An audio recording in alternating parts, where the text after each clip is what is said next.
Hi guys, welcome back to my channel. Let us look into the values of palm wine in Igbo land, or the significance of it in Igbo land as a whole. But before that, if you're newly here, please hit the like buttons and subscribing bell to know when we are online. Ngwa ka anyị mara ihe mmanya nkwụ na-egosi n'ala Igbo maọbụ uru ọ bara. Ka anyị bido.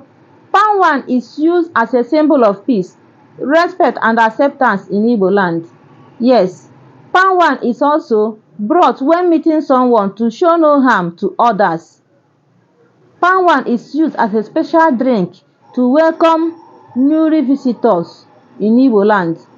Palm wine is also used in many occasions like marriage ceremonies, naming ceremonies, and even our individual homes as a special drink.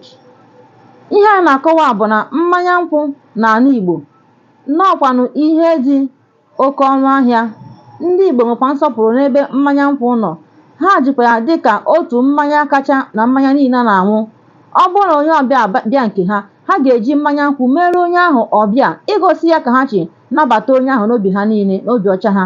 Onye ọbụla na-aga nke mmadụ maọbụ onye bụ oke mmadụ n'ala Igbo, iburu mmanya nkwụ, o gosiri na obi gị dị ọcha n'ebe ndị ahụ na-agakwa ụlọ maọbụ ndị gị na ha na-agba so.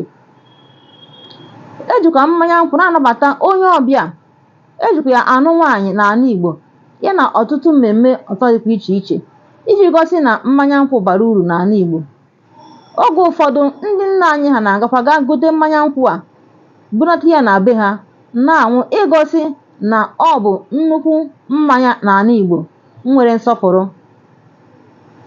Ebe ọbụla a na-agba nkwụ nwaanyị maọbụ eme mmemme ọtụtụ ọzọ dị iche iche, a na-ejikwa mmanya nkwụ igosi na ọ bụ mmanya nke ndị na ọdịnala ndị Igbo nke nkwara nsọpụrụ n'ebe ọ dị ukwuu.